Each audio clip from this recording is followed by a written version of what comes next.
Welcome to the ThunderCast, your Marshall Athletics podcast produced by the fans, for the fans, with your hosts, Russ Livingood and KD Hudnall. We're bringing you the thundering word on the thundering herd each and every week, so keep it right here. The ThunderCast is on the loose.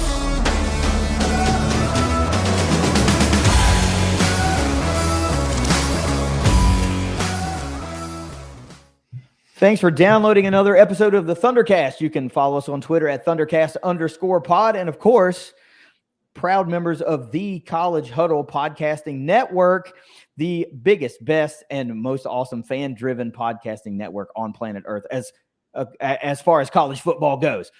So we're thrilled to have one of our fellow members of the College Huddle, and kind of big deal as far as the College Huddle goes. We got Eric Buckeye Boggs with us today to help us break down this game between the Herd and the Buckeyes up in Columbus this coming weekend. So before we get into all that crap and the game and all the fun news and notes, let's welcome Eric to the ThunderCast for the first time ever. I've got to say before you give me the glad to be here's that we appreciate the opportunity to be part of the College Huddle. We appreciate that you reached out to us. And I hope more fans go to thecollegehuddle.com weekly as they're listening to our show to find out exactly what it's all about and how freaking cool it is. But welcome to the ThunderCast. Thank you, Katie. I really do appreciate that. And let me thank you guys for being the Marshall representative at the College Huddle, the largest fan-driven, I guess you would say, podcasting community out there on the interwebs, and tickled pink to have you guys coming to Columbus. Russ, I know you're going to be at the game. This has been one I've had circled every year. My wife and I go to one game together. We've been doing it ever since we've been dating. And when I saw Marshall on the schedule, I said, honey, that's the one I want to go to with you this year. And she was like, okay, let's do it. So we're excited to be going to the game. Be the first time I've seen the Buckeyes in person this year. So really looking forward to that, and looking forward to this podcast and breaking down the Buckeyes for all you Thundering Herd fans. Yeah, so you see the Marshall on the schedule, and you said we have to go to that so we can see how real football's played. Yeah, well, this could be kind of, well, like I explained to you guys on our preview. I'm kind of a Marshall fan, man. I remember Randy Moss years, Chad Pennington. And those guys, I remember watching Marshall when they were in the MAC. Mm-hmm. A lot of, I have a lot of friends who went to MAC schools, the Bowling Greens, Toledo's, Akron's. My wife is an Akron alum. She graduated from Ohio State and then got her master's from Akron. So, I have this kind of respect. And then, like I shared with you guys, my father, when he played football in high school many, many years ago, one of his teammates went to Marshall and was a part of the plane accident, and he lost his life. And so I've had this understanding of the history, a little bit of the history of Marshall, and have watched the growth and coming from Division I AA into FBS. And yeah, I just, when I saw it on the schedule, I was like, hey, last time this happened, I was a senior in college, 2004. I want to go back again.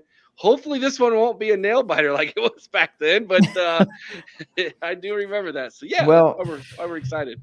Well, I respectfully disagree. I hope it is a nail biter. I hope we give you all of the hell that you can handle and try to escape out of there with one. But you're right. We appreciate you coming on the show, giving Herd fans deeper insight to the Ohio State Buckeyes. Normally we tell them the players that we need to pay attention to, but in a team that's riddled with all-American caliber athletes, it's important to get someone that knows intimately the roster and the who's who of the who's who. So we're going to get into this big game. But before we do that, we've got to get a quick word from our sponsors at 304carwreck.com.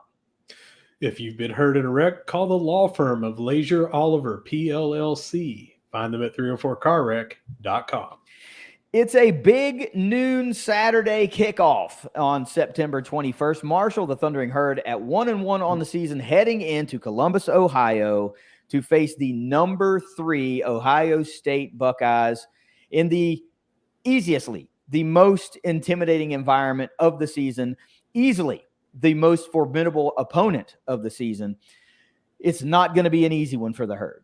We know that going in. ESPN Power Index does not like Marshall in this one. Just a 3.9% chance to win the game as I looked right before we hit record. The Buckeye line has moved, opened at 37 points, now up to 40.5 points with an over-under of 51. With an over-under of 51.5. So the line moved up, the over-under went down. Yowza. I'm not liking how this one is stacking up for the Herd. This is the third all-time meeting between the Buckeyes and the Herd. OSU owns a 2-0 record. Of course, both games have been in Columbus, Ohio. We cannot seem to get the Buckeyes to come to a game in Huntington. But if we ever do, every single Buckeye fan that makes the trip will find and be met with unparalleled, unmatched hospitality. That's just kind of how we roll in Huntington, West Virginia. Keep that one in the back of your mind. It was 24-21 in 2004, Russ, against the number 9 Ohio State Buckeyes. Mike Nugent will not be getting any free drinks in the city of Huntington for the duration of his life. I can promise you that. And then in 2010, it was a little bit more lopsided, 45-7 against the then number 2 Ohio State Buckeyes. The all-time Herd great Vinny Curry had himself a day, got himself a sack against Terrell Pryor, if you remember, Russ. How do you feel about this one? Well, it's a totally different landscape in college football in 2024. You've got basically an all-star team. You know, it's NILs here. You know, the transfer portal is totally different than what it was just 4 years ago, 5 years ago. And Ohio State really built a super team this year. And not that they weren't good every single year that you're going to play them. Not that it's not an uphill battle to go up to Ohio Stadium and win up there anyway. But this year in 2024, it just seems so much harder for any team that's going to go up there to compete. We're on a different level of college football than what they're on right now with the revenue that they have, the NIL resources that they had. I said this on Eric's show. I've heard anywhere from $20 million to $42 million to be the NIL money they spent on the team this year. And you're talking about a Marshall total athletic budget of around $37 million.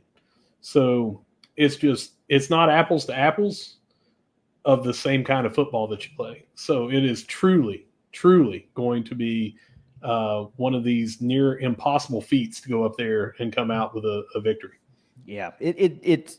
I said this on the OHIO podcast. It is the uphillest of the uphill battles for the Herd this week. Russ and Eric, we're going to get into the deets of this preview, but I've got to ask this since Russ brought up those big numbers, Eric, and NIL, and I don't expect you to know the exact dollar amount. We know it's a lot. Obviously, it's a lot. You're in a different echelon of college football than Marshall is. So before we get into this ComAssist college football Herd preview, follow them at ComAssistKY.com. We coach, you grow. ComAssistKY.com. Russ, that's a big number you just tossed out. Eric, I promise I'm not trying to rub it in. I promise I'm not. But I thought of this as he was spitting those numbers out. Did you see an uptick in spending this year versus last year? Was there an uptick? And if there was, forgive me, is it because of the success that Michigan saw last year that you don't want to see it again? Yeah. So it's an incredible motivating tool that was used by the NIL collectives in Columbus, Ohio, to say we need to put the best roster on the field that we possibly can for Ryan Day so that he doesn't lose 4 times in a row. The attitude of the fan base coming off that loss was that he's John Cooper 2.0. Mm-hmm. And if any of you Marshall fans remember John Cooper from the 90s, he was 2-10-1 against that team up north. And so, you know, there's a lot of now there's also going to be a lot of Ohio State fans who say that there's a reason why that happened, and his name is Connor Stallions, and I'm sure that had some things to do with it. Absolutely. Yeah. You know, I'm not going to sit here and say that had everything to do with it because they still dominated the game in the trenches. And that's at the end of the day, that's the name of the game in football is winning on the line of scrimmage. Well, real quick, it certainly could not have helped. You know, I mean, couldn't have. Obviously, it was an impact. What they did, yeah. I would say more so in 2022 when you had the greatest quarterback in Ohio State history, and they knew when he was passing, and it's so blatantly obvious when he looks over the sidelines, gets the signals, and then you look at the Michigan sideline, they're all doing this. Like, okay, all right, you're an extreme disadvantage at that point. Still made it close. And at the end of the day, again, there's no excuse for them running it down your throat. That's still football 101 is win the line of scrimmage. But not here to make excuses for that. But yes, to answer your question, Katie, that is an incredible motivating tool that was used. And then because NIL was there to pass along 7 figures to some of these players to keep them here, the number, what was he, the number 3rd pick of the draft in Marvin Harrison Jr. I think he was number 3rd, somewhere around in there. It was a tough decision for him to make. That's the kind of money they were throwing at him too, to keep him in Columbus, Ohio. And really, at the end of the day, outside of him, Michael Holt Jr., the defensive tackle, left too. But outside of those guys, the rest were seniors. They weren't going to be coming back. Everybody else came back, and that typically doesn't happen in Ohio State. You usually lose your best juniors as well, and they go to the NFL, and they all came back thanks to NIL. That has a big part of it, and the other part of it is they felt, they hadn't beat the biggest rival, they hadn't won a Big Ten championship, and although when it was 2 years before that they had been to the college football playoff, they left having a lead against Georgia, and they let that go. And so all of these things that are motivating have led to them coming back with the idea that it's natty or bust. And that truly is the attitude that the players have. That's not just a fan thing. That is what the players have said verbally this season. The expectation is national championship or bust. Man, I know we say that a lot, right? It's easy to say that. Oh, it's championship or bust. But I don't like the idea of being part of an unfinished business schedule. You know what I mean? Like, you've got a roster full of guys who are feeling like we've got a lot of unfinished business, and Marshall's the next team in the way of that unfinished business. That's not appealing to me. And through the first 2 games, but going into the bye week, which was week 3 bye week, I was like, that's terrible. But welcome to the club. I know. I digress. You guys feel our pain, right? Going into those first 2 games, they played nasty. I mean, they played with a chip on their shoulder that we all as fans love to watch and see. And sometimes you go through a game and it's like they're going through the motions, and in comes Western Michigan. You're like, all right, are they even going to care? They're like, yeah, we're going to dominate this from whistle to whistle. And the amount of excitement on the sidelines for a Western Michigan was something that even I didn't anticipate. Ohio Stadium is something, and you'll experience this, Russ. It can be as big as it is. It can be sleepy at noon. It can, if this game was, at 7:00 and they've had all day to get liquored up, and the student section's rowdy, it can be a loud, intimidating place. But at noon, it might take them a while to wake up. But I don't think the team's going to be that way. I think the team from the opening whistle is going to be ready to rock and roll. I don't like that. I would prefer hit the snooze button a little bit, maybe give us a puncher's chance early, surprise you. Like, hey, we'd love to be your buzzsaw, even if it's for a quarter.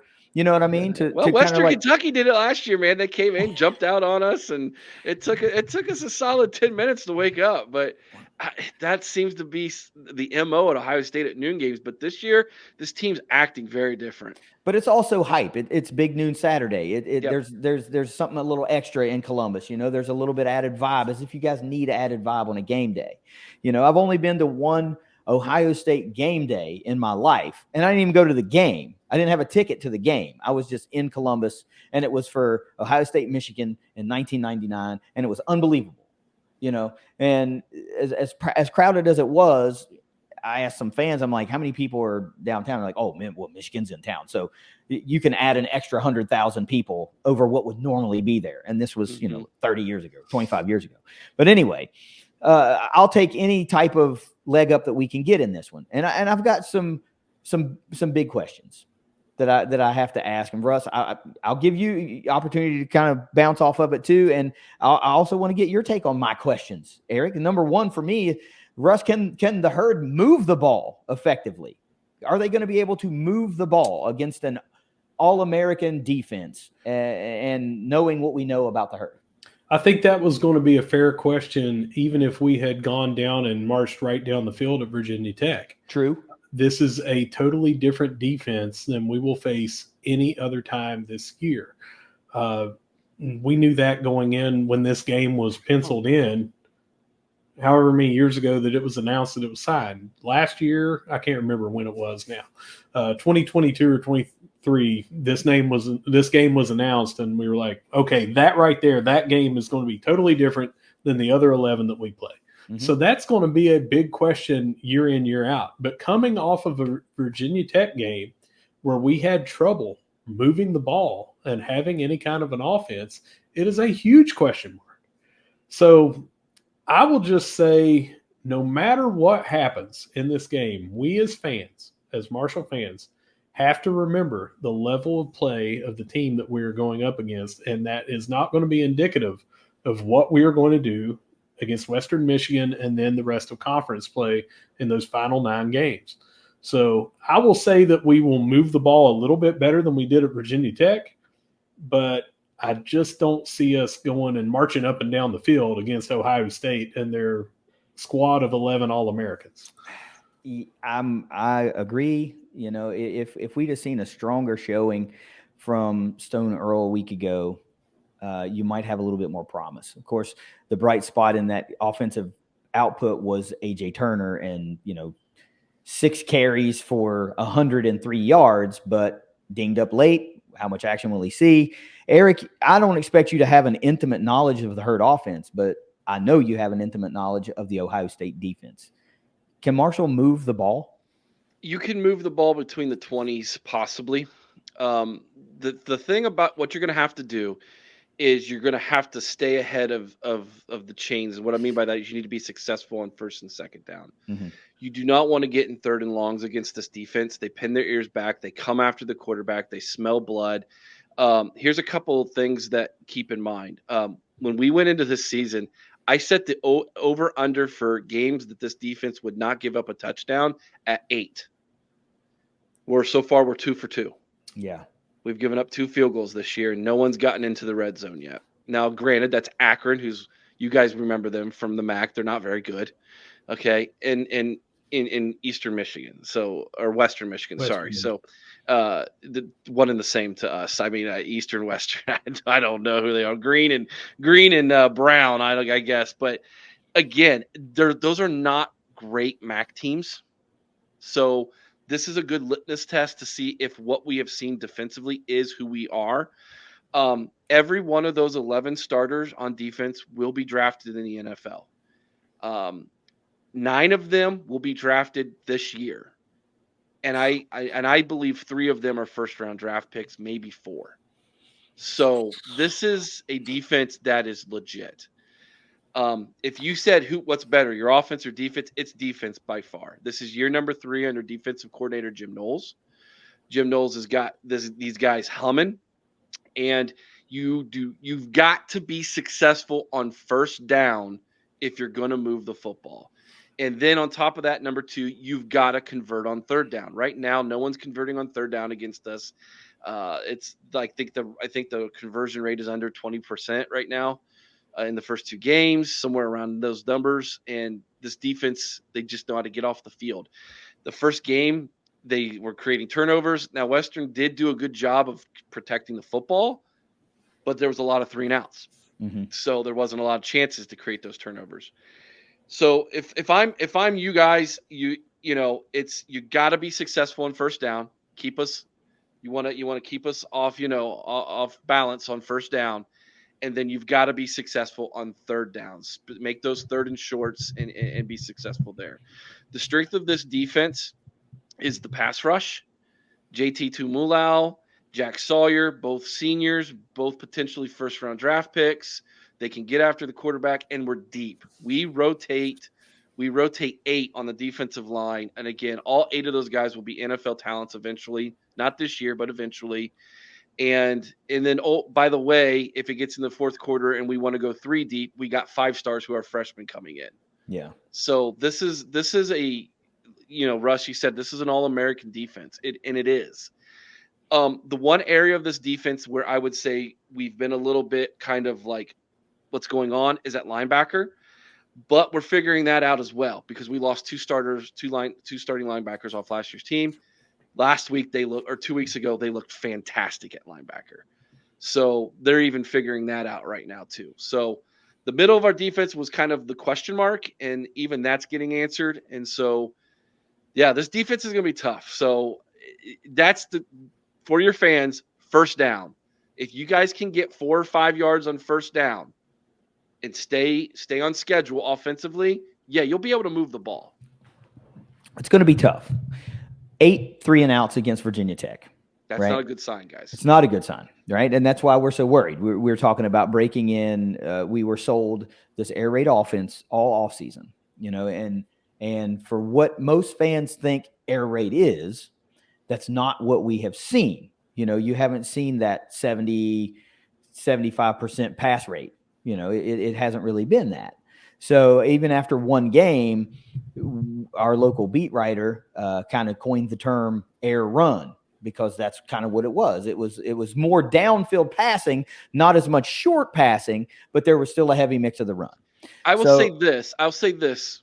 Today in the press conference, Ryan Day was asked about what they've worked on the most defensively this week, and he said red zone defense. And the follow-up question was, but no one's been in the red zone. And he goes, they will. Okay, this is Division I college football here. I think their game plan is to keep everything in front, to let you guys throw the football 5 yards or less. And then when you get inside the red zone, that's when they can tighten up on you. Yeah. And so I think you can move the football. And this is kind of what I would like to see. I'm really interested to see what changes about us when we get in the red zone defensively. Will we become more aggressive on our blitz packages, things of that nature? Will we blitz some of the linebackers and drop the defensive line back in coverage to cover those, the mid pass there over the middle? Those are the things I'm looking for or schematically about this defense we haven't got to see yet in the first 2 games that hopefully Marshall can present to us before we get into Big Ten play.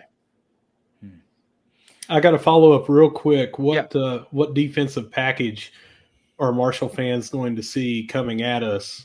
Is it a 3-4 or 4-3? Yeah, our base is 4-2-5. 4-2-5. Yeah. Okay. So, in our and the reason why we're able to do that is we have extremely athletic linebackers. Mm-hmm. Sonny Styles is moved from safety to linebacker. He's the son of Lorenzo Styles Sr., the NFL great. And he can cover you from sideline to sideline. Cody Simon is more of your traditional middle linebacker, as well as Arvell Reese, who's coming into his own in his second year on the team. Both those guys are thumpers, so they're the ones who are going to meet you in the hole.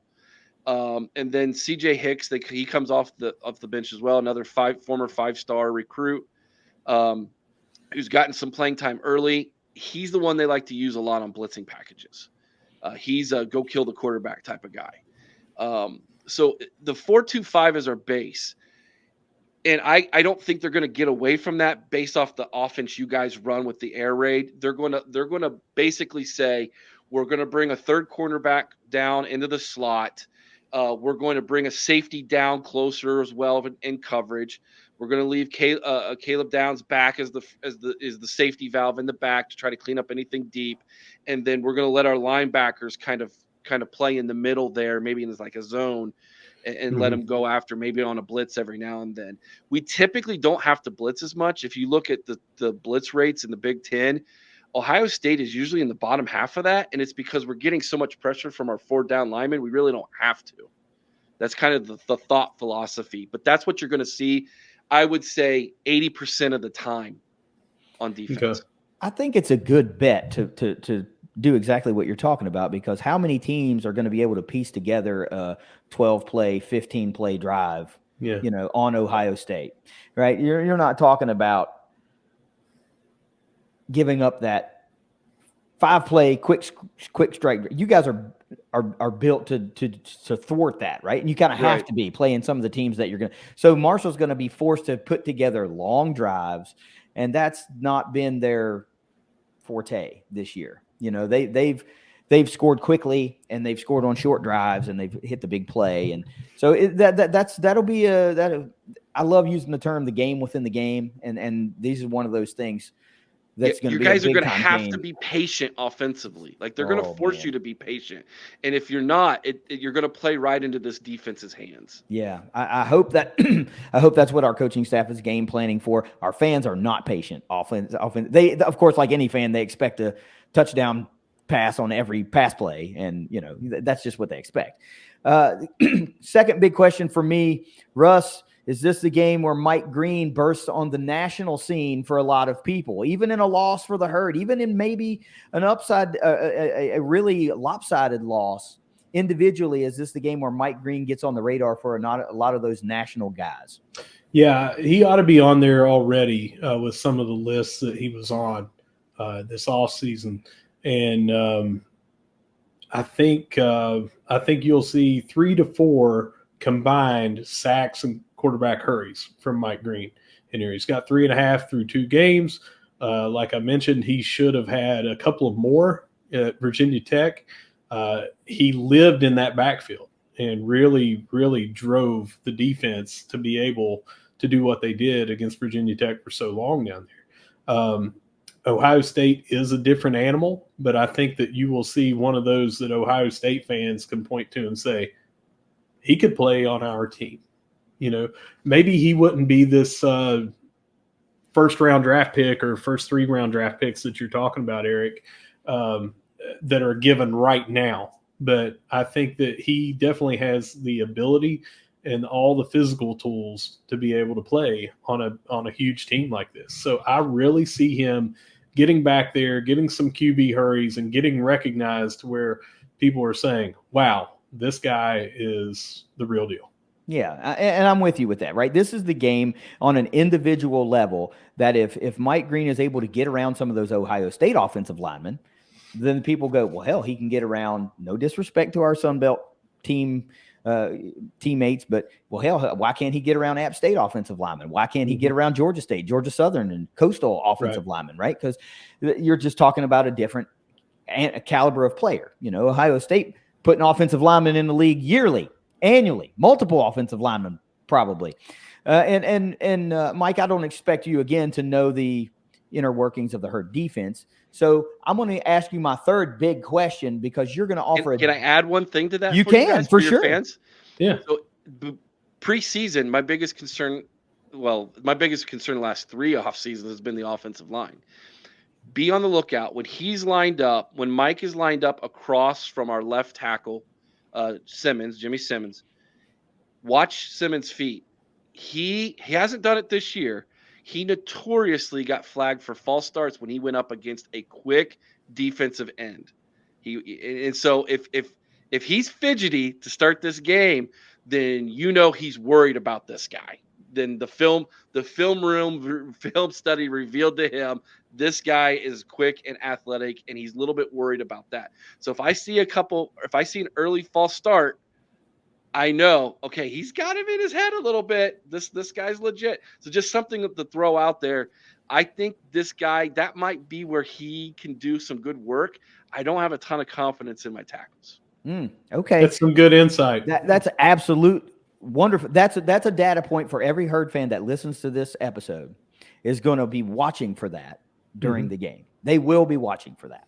But here's the third big question for me, and Russ is going to have a different view on it than you will. How many quarterbacks, Eric, do you expect Marshall to play in this game? How many quarterbacks have you seen from Akron and Western Michigan? And was it because they couldn't get the job done? Was it because they left due to injury, right? Like, that's a concern. That's a real concern for me. How many quarterbacks do you think Marshall might have to field in this game? A couple, at least two. Again, it's funny you bring that up because in our preseason, we always come up with these crazy predictions sure to go wrong. and of course I had a couple. One was the eight games with no touchdowns given up. My other one was I set the over under for quarterbacks taken out by this defense at 5.5. Wow. We've got one already. That Akron quarterback is probably never going to be the same again. In fact, I've never seen a quarterback on the sideline checking for a pulse. I think he thought he was dead because he just and credit to us, we didn't give up on him, but the stupid coach from Akron kept putting him back in even though he was hurt. And you could just tell he was like, "Coach, please don't do this to me," because we were just eating up their offensive line. I think you'll see two at least, and hopefully for you guys it's not because of injury, but this defensive line is nasty. Again, I don't think they're worried about things like late hits and targeting. They don't care. They just have an attitude of, my job is to get to the quarterback, in hell or high water, I'm going to get there. Well, neither scenario works because either somebody got injured or we can't move the football, right? So neither scenario works. Russ, how many quarterbacks from a herd perspective do you think we see in this game? I think it needs to be 2 at a minimum, possibly 3. And I am really, really hoping that it is not due to any kind of injury. I don't even want a blister on a finger to be an injury and a reason for any of our players to come out. I really want to get out of this game as healthy as possible. I think that's what everybody's looking for on at the very least as a Marshall fan.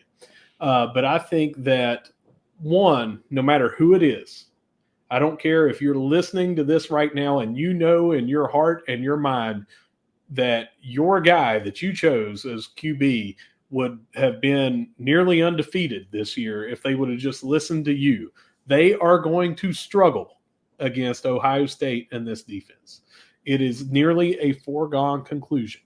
I'm not here to try to beat anybody down with their hopes or anything. It's just the realism of the level that they're on. You know, we're talking about top 3 every year as far as, well, they could be ranked number 1. They're a favorite to go to the national championship game. It's a very short list. That's the team we're going up against. And this year they have loaded it up even more than normal. So I think that whoever goes in there is going to struggle. And you're going to have to at least try something else. And you would probably do all 3 of them a very solid to get them experience in such a stadium, such an environment, to make sure that you have options for later in the year in case there is an injury or someone's just not getting it done in the heart of our Sun Belt Conference schedule, that you can say, we had Chad Pennington's son Cole up here ready to play. He played a series against Ohio State. Well, now we know it. He's ready to go again against the Chanticleers. You know, we had Braylon Braxton go in here and play this many series, so we know that he can go in against James Madison. We had Stone Earl play this many series against Ohio State. We know he can go up against the Monarchs. That's just what we really need to do, is get some experience with these guys, and hopefully going into our conference schedule, we have a clear-cut number 1, but we also have a 2 and 3 that are viable options. I think you're going to see 3. I think you see 3. Of course, you see the starter. If it's just not working, I think that Huff is going to be quicker to make a change this week than he was against Virginia Tech, because he did not make a switch, and everybody thought we needed one, right? But I also think this game, if it gets out of hand or it's just inevitable that there's no chance, no pathway to victory, you know, your fourth quarter and you're down 38-3 or something like that, you know, you do put Cole Pennington in the game and you get him in that environment. You give him an opportunity to succeed against the Buckeyes defense. What a confidence builder that would be if the herd can't do anything and QB3 comes in and leads them down the field and happens to find the end zone for the first touchdown against the Buckeyes this year. what a confidence builder that would be. So I think you do see 3 quarterbacks. And I think it's for all the reasons that you said, and you get into the throes of the SBC play, and you're going to need them at some point. So why not put them in? And plus, dude, they've worked their asses off all summer, all spring to play against an Ohio State opponent. They want to play. They deserve to play. So if the opportunity presents itself, let them play, man. Let them play. Let's get into some players to look out for the Herd fans. Eric, I want you to give me a handful of players on offense, a handful of players on defense, and you can even dabble into special teams if you want to. So give me some ComAssistKY.com players to look out for the Ohio State Buckeyes for the Herd fans. Well, offense or defense first? Whatever you want to do, brother. Okay. All right. Let's start with offense. And the reason why I'm bringing up Will Howard is because I want to see myself. Does he take another step from the first game to the second game? There was a significant step from the quarterback Will Howard, transfer from K-State, and then is there another step as he gets more familiar with this Chip Kelly offense? There's going to be a lot of pre-snap candy for you guys to look at defensively from our offense. There's going to be a lot of people in motion. We had a goal line set where we brought 4 tight ends out, and it was like, what are we doing here? Like, this is old school. What did Woody Hayes just get resurrected here? Are we gonna have a power eye? I mean, that the things that we are doing offensively and the way that he moves this offensive line around in the running game has been incredibly creative and has given some juice and some life to an offense to an offense that had become very stagnated since C.J. Stroud left and did what he did in the NFL a year ago. And so watching Will Howard kind of be the operator here of this machine that Chip Kelly is putting on the field has been incredibly interesting to watch. So Will Howard, how does he start this game? He started the Akron game very shaky, the opening game. He came out against Western Michigan and just was balling from the opening snap. Completely different. How does he start this game? It's going to be interesting to watch. Now, with that, his number one target has been true freshman, 5-star, number 1 recruit from the country in the class of 2024, Jeremiah Smith. Now, Ohio State has had some pretty good wide receivers come through the program recently. Garrett Wilson, Chris Olave, Marvin Harrison Jr., Jackson Smith-Njigba. The list goes on and on and on, right? Terry McLarnin. I can go on for a while. None of these guys look like Jeremiah Smith does as a freshman. He's built differently. I think he was designed on Mount Olympus. Like, I don't think he's human. He does not look like an 18-year-old kid. Do you remember what you and I looked like at 18 when we flexed and we'd have a little muscle? And we're like, yeah, this guy looks. I mean, he took his shirt off and it was like, that's an NFL body. That's not an 18-year-old kid. And so the hype train around Jeremiah Smith coming into this season was unrealistic, in my opinion, and he's blown it away. He's the number 1 receiver on this team. And this is a team that includes Emeka Egbuka, who's came back for his 4th season at Ohio State, who was the number 1 receiver in his class 4 years ago. And this kid's he's just different. One-handed catches, physical in the red zone, runs faster than anybody else. His route running looks like he's been on campus for 4 years already. He's just built different. That's the number 1 target. And so be on the lookout for him because he's already done something offensively that we've not seen at Ohio State since, here's a name for you, Chris Carter. Okay. Nothing like throwing out a Pro Football Hall of Famer there for some comparisons, right? Eric, I just want to get in there for the Herd fans. He's talking about true freshman number 4. When you're watching the game, be on the lookout for number 4, where he lines up. 6'3", 215-pound true freshman. So number 4, he has 11 receptions, 211 yards, 3 touchdowns for a 19.2 catch average through the first 2 games. But keep your eyes on number 4, according to Eric Boggs. Now, look, I don't want to be petty and be like, but that was against Akron and that was against Western Michigan, because it doesn't matter. Those. No.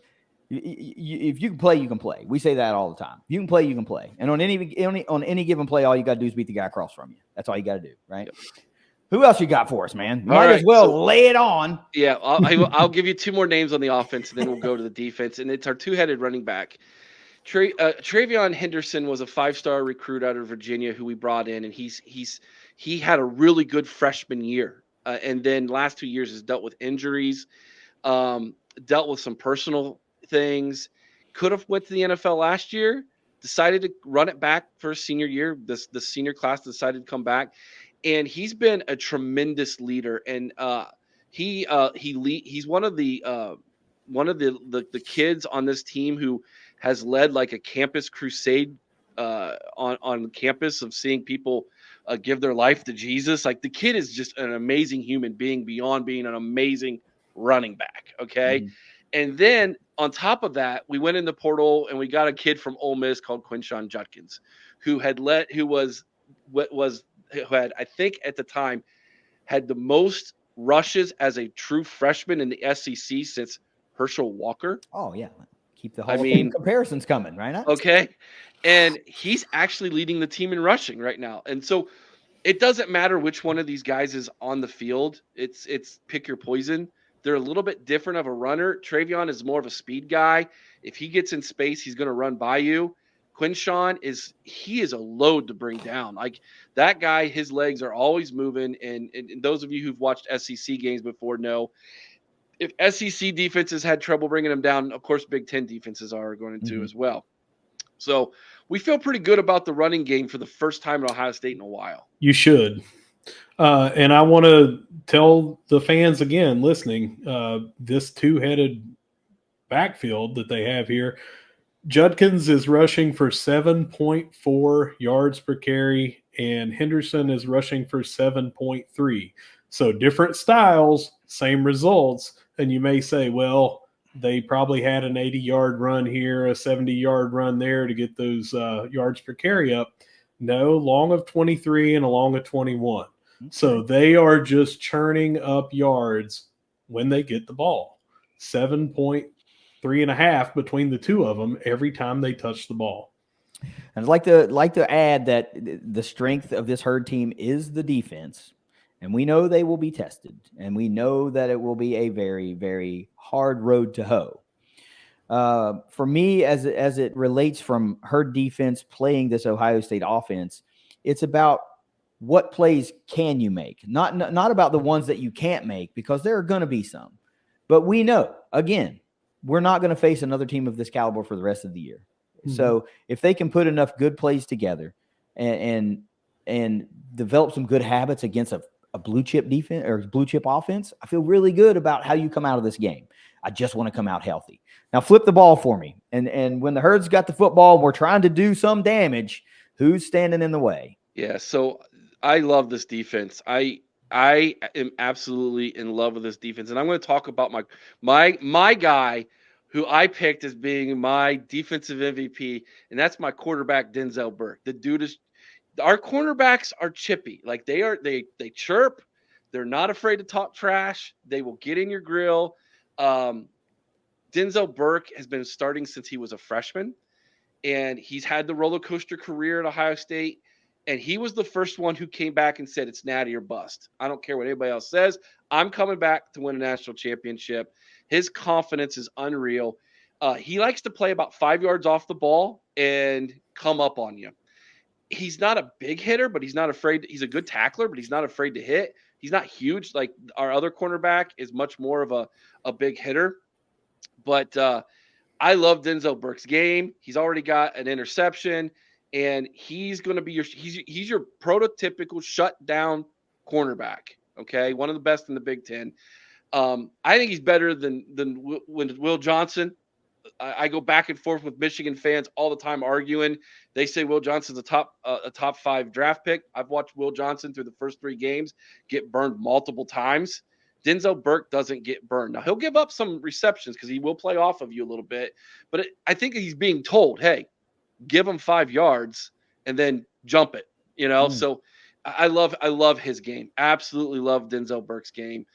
Let me go up a little bit further back. Let's talk about Caleb Downs. He's the other big transfer we got. 5-star recruit, went to Alabama, led the Crimson Tide last year in tackles as a true freshman. Jumped in the portal, came to Ohio State. He's playing a little bit different of a safety position for us. He was a little bit more of a strong safety last year for the Crimson Tide, so he was up more on the line of scrimmage. He's more of a free safety for us because they want someone back there to erase anything that were to happen defensively. And so far, he's done exactly that. But he's not afraid, and neither is our defensive coordinator afraid to dial him up from time to time. And when he comes up on the running downs, it's like a kid is shot out of a cannon. He's just different. He, in my opinion, he's the best safety in college football. And the stats from last year from Alabama, I think, show that. And of course, what we've seen so far at Ohio State. Let's go defensive line now. I call him Captain Jack Sawyer from Pickerington, Ohio. He was a 5-star defensive end. Came to Ohio State. We thought he was the third Bosa brother coming to Ohio State. He his freshman year he had like 4 sacks his first time in the spring game, and then we've seen this they've kind of moved him around. They thought about putting him at linebacker as like a hybrid defensive end linebacker. They finally put him back at the defensive end last year as a starter, as a junior, and as the season went on, he got better. By the end of the year, he was playing incredibly good football. In the bowl game last year against Missouri, he was like, the defense played really well, and he was spearheading that. He's come back this year, first 2 games, and he's done really well at defensive end. I think he's got 3 sacks already. I think. I have to double check the stats on it. What's he got, Russ? Yeah, he has 1 sack for 10 yards. Okay. Then he's got how many tackles for losses then? They actually do not have tackles for losses listed. He's in the backfield a lot. He's living back. Yeah, okay, he's living back there. He's really good. And then on top of that, our defensive tackles I love the guys. So I was a little worried about our defensive tackle depth after losing Michael Holt Jr. to the NFL. He went to the Cleveland Browns. But Ty Hamilton and Tyleek Williams are just tearing it up right now. Those guys are unstoppable. We're getting a great push from up the middle. Those guys, they play nasty. I mean, nasty. They're good dudes, but when they get in the game, they play nasty. Our defensive line right now is playing lights out. And you've got to have 5 studs on your offensive line to block these 4. And I haven't even mentioned the 5-star defensive end, JT Tumulau. Now, you're about killing him over there. I'm about to really blow your minds. Ron Popeil over here, but wait, there's more. Yeah. We rotate on the defensive line a lot. And it's not because these guys are getting tired. It's because the next wave of guys on the defensive line, they're that good too. Yeah. They're that good too. Yeah. And so Kenyatta Jackson he's got arms for days. The guy's got incredible length on the defensive end, incredibly athletic. Caden Curry from the state of Indiana, he's always looking good, playing hard. You have a German Hero Canoe. The dude was incredibly raw. He's coming in and playing well. It's just the defensive line led by Larry Johnson, the living legend, Coach Larry Johnson, been coaching for decades. The guy, people keep asking when he's going to retire, and he's like, why should I? I love what I do. I feel great. And I keep recruiting 5 stars, and I keep putting guys in the NFL. Yeah. So the defensive line at Ohio State's really good, guys. He's not working a day in his life, right? He's doing what I made it. This is what I wanted. I got the best of the best. Yeah. I'm thriving. Wow. He's $1 million coach coaching defensive line. We pay him $1 million to coach defensive line. Yeah. What's that like? All right. Now I hate to just, I don't know, fall off a cliff here, but it's like one after another. We talk to some guys every now and again, and they're like, our defensive end is really good. Like you talking to us. We got a really great defensive end. Our safety's pretty good. Our linebackers are pretty good. But you're like, we got 2, 3, 4, 10 guys at every position. And this is just such a different animal, right? And that And as much as this speaks about the talent level at Ohio State, it really opens up the eyeballs to fans of G5s is like the gap of the teams that are being filled. And that's a tough pill to swallow. You're not personally like depressing me, but it's like, man, I'm hearing this, like, this is amazing. How loaded, because we hear the terms loaded, Ohio State's loaded, but to hear it like with a little bit of intimate knowledge from a fan, it's like, God, dog, it really is loaded. This is unbelievable. Yeah. I mean, damn. My co-host believes, Chris Wilds, we call him the Wild Man. He believes, he's been pounding this pulpit for a while. He says our number 2 defense, our backup defense, our second string defense would be top 10 in the country. I don't think he's wrong. Well, I'll say prove it. Tell your coach to put only the backups in for this entire game. Yeah. And then let me know before I go over to FanDuel. All right, look. This is going to be a tough game for the Herd. We know that. We're not packing it in just yet. If games were played on paper, the Buckeyes would never lose a game, right? So we're not packing it in just yet. We know it's hard, and as long as they play the game, there's always a chance. There's always a chance. So Russ, Eric, both of you, how about a handful of keys to victory? Russ, what's your number 1 key to victory for the Herd this week? I'll lead off and say I have 4. So have 4. you guys can go off of that. My number 1 is a couple of catastrophic turnovers in Marshall's favor. You have to have that pick 6, that fumbled punt near the goal line that turns into a touchdown on punt coverage for Marshall, a blocked kick for a scoop and score, a fumble for a scoop and score. You have to have a couple of those go your direction. It doesn't have to be immediate touchdowns. It doesn't have to be a pick 6, but just flipping the field and taking away what could have been 7 for Ohio State and getting 3 to 7 for Marshall. You're looking at a 10 to 14 point swing. We have to have a couple of those when you're looking at around 40% or 40 point deficit, according to the experts. Yeah, I would have to agree. Eric, I'm going to beg you to take your Buckeye hat off for a minute and talk to me about what Marshall needs to do to win. So what would your number 1 key to victory for the Herd be to try to get a win in Columbus? Let me start at the coin flip. Don't give us the ball, or you want to give us the ball first. If you win the coin flip, kick it, take the ball in the second half. Put your defense out there and get a 3 and out. Right off the bat, you got to get a 3 and out, and you have to be willing to play the field position game. And if you're successful on 3rd down, speed the game up. Okay, make that clock run. We're talking kind of like Navy here. Be successful on 3rd and shorts. Keep the clock running. Keep the score low. I would say take that gamble that you're going to get a 3 and out on defense and get good field position and try to suck that first quarter down and away from us. If you can somehow keep that first quarter to where it's competitive, maybe you're only losing 3-0 or 7-3 or you got to lead, then your confidence is going to start to build. And Ohio Stadium is sleepy at noon. Can't tell you. I can't emphasize that enough. It'll be a little bit quiet at first.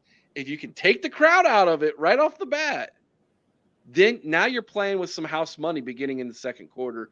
Get that sucker to halftime where you're within striking distance, right? So that's what I would do if I'm playing against Ohio State. I would defer, win the coin flip, defer, and get my defense pumped up and just, guys, got to get off the field, get a 3 and out here, okay? That's huge. If you can start the game that way. And then, like I said, key to victory is you've got to win first down offensively. You have to. If we win, if our defense is winning first down, you've got no shot. I don't care who you are. Well, maybe Georgia, wrong. maybe. You're not wrong. You're not wrong. I'm going to actually give you my number 3 key to victory first because it's exactly what you just said. I think it's shorten the game. As few possessions as you can give to this Ohio State offense, you have to accomplish. You just got to think that there's not going to be very many possessions that they won't come away with some sort of points. And even field goals start to add up pretty quickly when you're not scoring the football. So shorten the game is a huge key to victory. Russ, what's your number 2 key to victory? Well, I could have used a couple different ones of mine to go off what you just said, KD, but I'm actually going to save them for number 3 and number 4. My number 2 is capitalize on every scoring opportunity. No 3s for 7s and no 0s for 3s. If you have an opportunity to get a field goal, you best put the points up on the board because, again, when you're in a hypothetical 39.5 to 40.5 hole is what the experts in Vegas are looking at, you need to score. You need to score every time you have an opportunity to do so you can even possibly keep it close and in striking distance. Yeah, I agree. Eric, do you have a second? You got to be aggressive. Like if it's 4th and short, you got to go for it. You can't be conservative in the idea of like, oh, we'll punt this thing away. You're going to have to do and here's if you got trick plays, use them. I think we're going to see a couple. I really do. Greg Schiano from Rutgers is a thorn in Ohio State's side because he will literally say, I'm gonna empty my bag on my on my trick plays against Ohio State. Ryan Day hates it. In fact, this T-shirt, we want angry Ryan Day. That's a picture of Ryan Day pointing at Greg Schiano's face when they about came to blows because how agitated he got at Greg Schiano and all his trick plays. So bring them. Be aggressive. you got some fake punts in there. You got some, whatever, man. Use them. Well, okay. My number 1 key to victory for the Herd this week is hang around. Just hang around. Stay in it. Be in it, don't let it get away from you early. And we've seen that countless times over the years with countless big games from not just Marshall, but all David and Goliath situations. If they've let them hang around, and now here they are with a chance to win it in the 4th quarter for some odd reason. It's just hang around. I'm okay with just hanging around in this one. Russ, what's your number 3 key to victory? Long drives. You got to sustain these long drives. Take up some clock, huge time of possession difference. They're going to be able to strike in 1 or 2 plays at any time during the game. But if we can keep their defense on the field for a long time because we're picking up yards, Eric said earlier, maybe that we can move the ball down the field until we get into the red zone. I would love to see that. Take up 8 minutes on a drive here, 7 on a drive there, 5 on a drive here, because that means that we are keeping them off of scoring unless they're getting a pick 6 or a scoop and a score. So give me these long drives that really chews up the clock where we can keep it close, like what you're talking about. What, you got another one for me, Eric? Well, I guess I'll go to your guys' Mike Green. Be creative with Mike Green. Like I said, if there's one thing about this team that I don't have a ton of confidence in, it's their offensive line. Although they looked incredibly good in week two, and I came away giving them my Buckeye leaf on our postgame show because I was just that's the best our offensive line had looked in years. But that being said, they've only done it once, and they've not faced a Mike Green yet. Mm-hmm. So be creative with him. Let the man eat. Let the guy go. Because that might be where you have an advantage is him against some of our tackles. Okay. Well, I like that. My number 3 key to victory is, of course, you got to avoid the Buckeyes defensive score. You got to avoid the special teams score. All those deflating plays that will wake up a sleepy Ohio Stadium.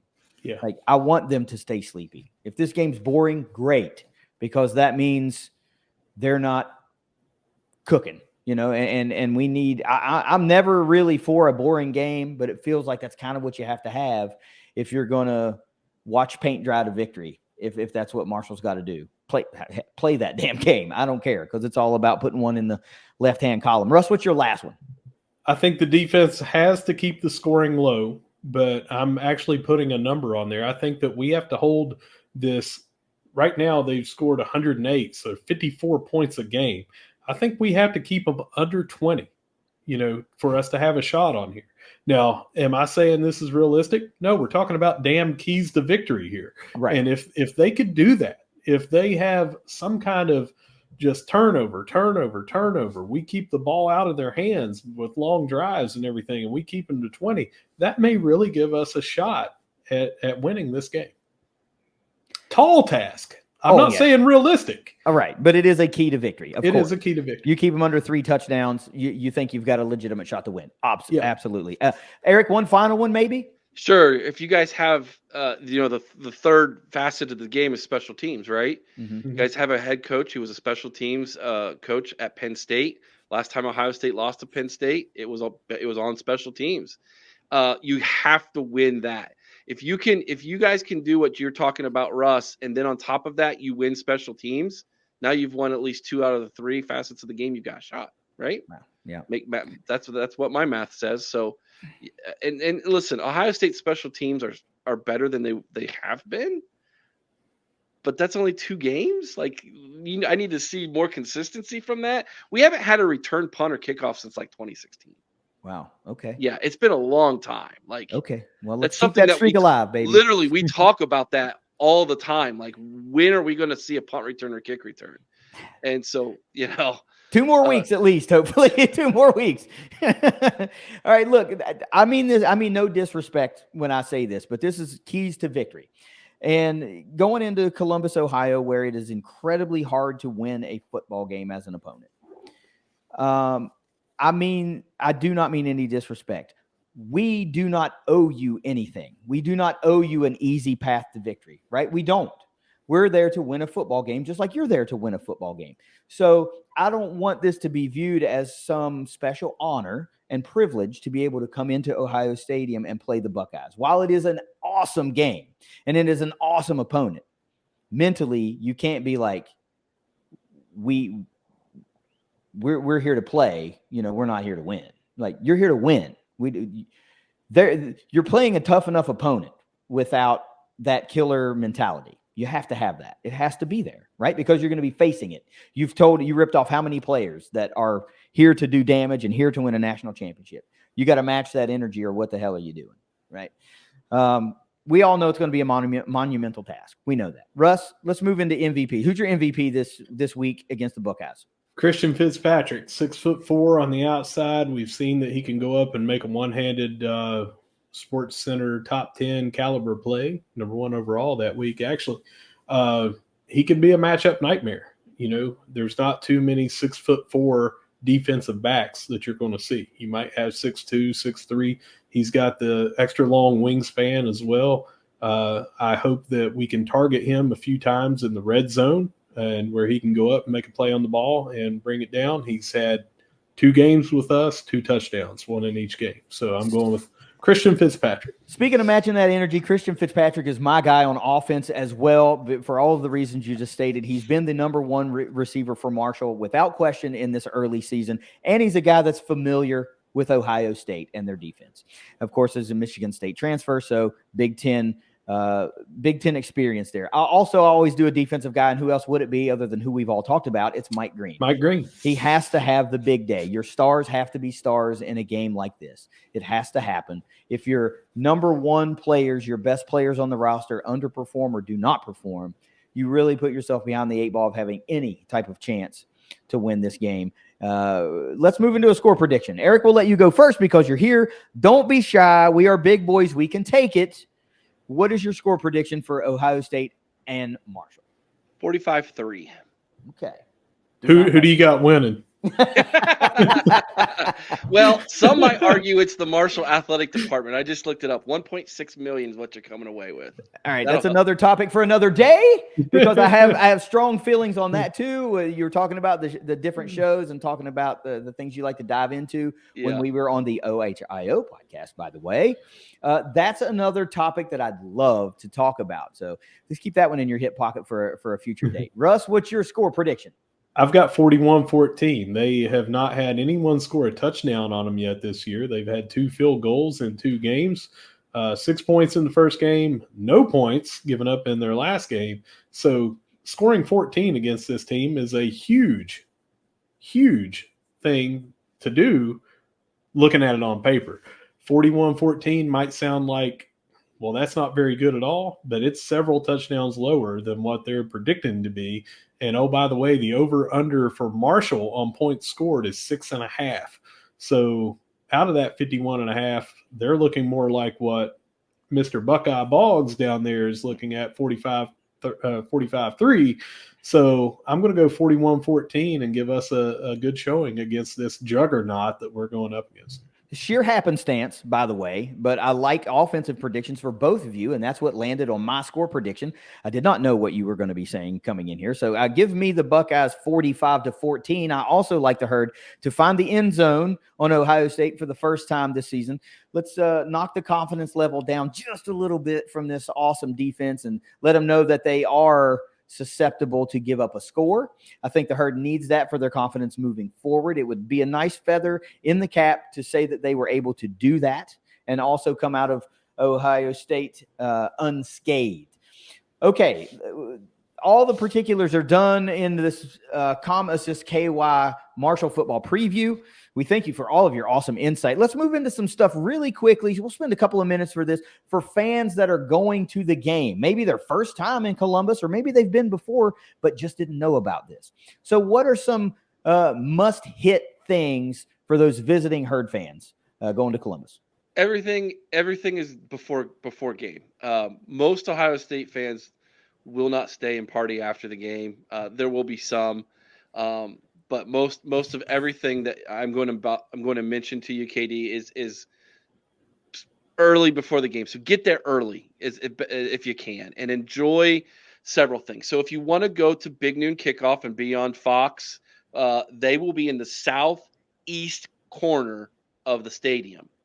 Okay, so if you look at the horseshoe, what was used to be the open end, now it's the southeast corner. That is where Fox typically in the past has set up their stage and things. So if you want to go and try to get yourself on TV or make a sign or whatever, that's where you're probably going to want to go. 2 hours before kick, the team does what's called the walk. So if you want to see the players up close and personal before they go into the stadium, you can give a high five to a Buckeye or boo them if you want, I guess. Okay, and see, that's more my speed. see what they look like up close in person. They walk from the hotel to our old basketball arena, which is St. John Arena, and then they do a little speech during the skull session, which I'll talk about in a second. Then they walk from there to the stadium. They enter the north end of the stadium, or what's called the rotunda. It's the beautiful thing that everybody always sees at Ohio Stadium when you see pictures. It's called the rotunda. Outside of the rotunda is a brand new statue they just revealed of the only two-time Heisman Trophy winner, Archie Griffin. He has a brand new statue outside of the rotunda. So go check out that statue, get a picture of it. It's really cool. If you want to walk around campus, go a little bit north of the horseshoe and go check out Ohio State's where they practice. It's called the Woody Hayes Athletic Center. They have a glass opening at the beginning, and you see that's basically their trophy case. It's an entire glass. You can see the national championship trophies, the Heisman trophies. They're all there for you to take a look at. And there's a giant statue of Woody Hayes outside of that as well. That's really cool. Just a piece of history. Go get a picture and see what that looks like. Skull session happens. It's basically a giant pep rally where the band practices inside the old basketball arena, St. John Arena. And again, you want to get there about 2.5 hours before the band arrives. They play some songs. The fans are super, there's usually someone speaking. And then the players come in, and the coach, Ryan Day, and then another coach will give a quick speech to everybody in attendance. It is very unique. It is not something that I've seen other schools do. It is really, really cool. And it gets everybody pumped up. And it's awesome to go to the old basketball arena because St. John Arena was awesome. I love that place, which is a whole different podcast, but our basketball arena sucks. I hate it. It is a venue for concerts. There's no home court advantage anymore at all. And our basketball program has suffered because of it. But St. John Arena is great. So I highly, highly recommend you go and then make sure you're in your seat before the game starts, because the band will come down and do Script Ohio before the game starts. It's one of the greatest traditions in all of college football. There's nothing like it. And one of the sousaphone players will dot the I in Script Ohio. It's a tradition that's been going back for decades. A lot of people are like, it's a band thing, I don't like it, but there's something really, really cool about it. And there you've got jump around between the third and fourth quarter. If you're a Wisconsin fan, that's kind of neat. Personally, I love the tradition that Iowa has started with the wave at Children's Hospital between the first and the second quarter. I love that. Virginia Tech's got Enter Sandman when the players come in. That's a great tradition, right? But Script Ohio is so unique. It is very, very different. You're going to want to experience that as a fan. It's just different. It's cool. Those are some of the things I would highlight and recommend for you. If you're coming in beforehand, coming in on Friday, Russ, maybe, and you want to eat at a place that's very unique, I would highly recommend you go to Thurman's. It's in German Village, which is not too far from campus, and grab yourself the Therminator. If you've ever watched Man vs. Food, that was where he went when he was in Columbus to try to conquer the Therminator burger. You won't do it. You'll fail.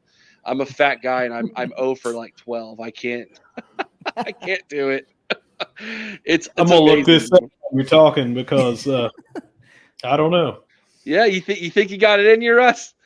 Not anymore. Maybe about 10 years ago. But. Yeah, Thurman's is fantastic. You want to grab the Terminator? It's a Columbus staple, man.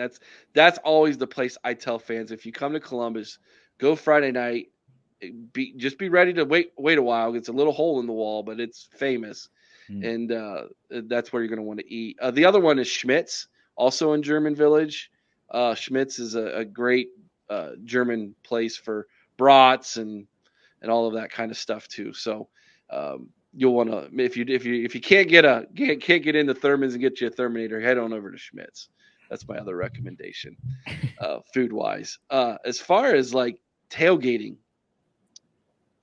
interesting at the shoe, because everything is further away from the stadium with tailgating because of how much they've built up around the campus there. There will be some tailgates like in the back of like, trucks and vans and things around the shoe. But your big RV traditional college tailgating happens by like the Jesse Owens Stadium, which is our track stadium. That's where you're going to want to go if you're going to want to get the traditional college, flags flying, RVs, buses rolling in that have been decked out, and that's by the Jesse Owens Stadium. That's where you're going to want to tailgate. And usually the tailgates that are going on there, those people don't even go to the game, a lot of them. They just start out there tailgating. They'll watch it outside the game. So, K-Day, you mentioned the Michigan game you've been to. 100,000 people in the shoe. During that game, 250,000 people outside tailgating. Yeah, I believe it, and probably more. Yeah. One thing I definitely want to ask you, this has nothing to do with the game and things to see. Would you recommend folks like Uber from their hotel instead of trying to drive downtown and find a place to park? If you're going to park and not have a parking pass, because all the parking passes are going to be around the shoe, then you're gonna have to. I would recommend going north campus and parking. So you're gonna want to go on the north side of campus. That's the best parking. You're gonna do a little bit of walking, half a mile to a mile, based off of which lot's open that you grab. But that's also where most of the tailgating is located too. Okay. So usually I park there and I just start going to the tailgates on my way up or my way down to the shoe and stop and say hi to people who I know and tailgates I've been to. So that's kind of the MO I've gone with. I would not recommend it because here's the thing: you're trying to get an Uber to get back out of the stadium. Good luck. Yeah. Okay. Good luck. Yeah. Trying to get in there when everybody's leaving, next to impossible. Okay. Well, be ready for the long haul. And even though Ohio State fans might not be doing much tailgating post game, well, Herd fans might, because they got nowhere to be, and they're not in any particular hurry to get the hell out of there, I guess, especially if they've got coolers full of beer still yet to be consumed. I appreciate all the insight. I hope the fans that are going to the game listen to this episode, take advantage of some of the things that Can I add one more thing, KD? By all means. If you've got a family and you got kids, they have a really cool thing that is more family friendly. If you don't want to go to some of the more rowdier tailgates and things, between Schottenstein Center, between St. John Arena and the Horseshoe, there's a little bit of land there, and they set up what they call it the fan experience. And there's games for kids. There's food trucks. There's usually Fox. Fox will be there, and since Fox is there, they'll have that Sunday Fox machine guy. You ever seen that? Like the robot dude. The robot guy will be walking around. He's like 8 feet tall, and he's in his and the kids love that. And he'll throw footballs with the kids. Sometimes they have the Heisman House there, depending what's going on with that. That's really cool to walk through. There's all different kinds of companies and businesses that will have things where, hey, if we'll give you a sticker and you can throw the football and try to win a prize and things. There's all kinds of stuff like that for kids and families. And you can literally spend a couple hours just outside doing that stuff. So, and that's between St. John Arena and the Horseshoe, and it's called the Fan Experience. And it's very family friendly. Usually you'll see, that's where old Buckeyes will come back and sign autographs. Usually there's one or two every year for every game. They'll have that set up if you want to get an autograph, and usually they're free. That's cool. Now that is really cool. So don't be intimidated. If you've got kids, there's going to be cool things for them to do as well. You guys can make a day of it as a family, have all the fun you want to have as you're cheering the Herd on to victory in the Horseshoe. Again, thank you so much for all of this useful, insightful knowledge for not only about your team, but also for our fans that are visiting Columbus and hoping to have the best experience that they possibly can. Usually we end our show with final words. Before I get your final words, what I want you to do is to take this opportunity and tell folks where they can find your show, all your social medias, and all of that sort of thing. Because like we alluded to, there are some dual fandom Herd fans out there that cheer for Ohio State. And I want them to be able to find your content if they would like to. Yeah, so number one place is our website, TheOhioPodcast.com. We are Ohio State, so we put the word "the" in front of everything. It's just kind of what we do. So it's TheOhioPodcast.com. We are on YouTube at the OHIO Podcast. We're on X at the OHIO Pod. You can find us on Facebook. We actually have a huge Facebook following at the Ohio Podcast on Facebook. So if you have that, we have a big presence there. So that's all the places you can find us. Usually, if you listen to podcasts, wherever you can download podcasts, we're there as well. But I highly recommend you go check out our website. And if that all fails, just go to thecollegehuddle.com. Now, that I did have to put "the" in front of when I bought that website because College Huddle was taken. So that one's not me being a Buckeye fan. That was just because I had to. But thecollegehuddle.com, you can find Marshall, you can find the ThunderCast, you can find Ohio State, you can find the OHIO Podcast there. Again, before we get out of here, I'll get Russ's final words. I want to thank you once again for inviting us and making us part of the College Huddle. We think this is such a cool thing. And we talk about it in the intro to all of our regular ThunderCast episodes as an easier way to talk to our opponents and get insight. And that's exactly what we've brought to Herd fans. So you can see for the first time and in real time, since we've been part of the College Huddle, you're the first guest to come on our show. Thank you. Well, yeah, I mean, it's just logistically, it's hard. Russ and I work opposite shifts, and but we appreciate you doing that. We appreciate you setting the time aside and helping us, preview the game and the experience for our fans. So thank you so much for that. Thanks for joining the show. Thanks for all of it. You've been so great. Thanks for having us on your show and getting the Herd perspective. Russ, give me some final words on this Ohio State Marshall preview, and then I have none. Take us out of here. Yeah, so I'm going to be up there Friday late. My wife and I are meeting Chris Lewis, who lives up there. Most of you guys are going to remember him from our amazing week 1 tailgate. But we're going to be up there going to Ohio Brewing. Good. That's a good spot too. So we're going to be up there Friday night. Any herd fans want to be in that area and want to come over and raise a little herd hell with us, we encourage that. We'd love to see you walk in sporting your green, and we'll be there. And then I'll be tailgating early with Chris, and then we'll find out how we're going to get 1.5 miles over to the stadium. But no matter where you see us, if it's at the Joan, at the Cam, or up in Columbus, hoping to put up this David and Goliath, and maybe David ekes one out. No matter where you see us, we're going to be saying, go herd. Go herd. It's the ThunderCast. We will see you in a couple of days. Later.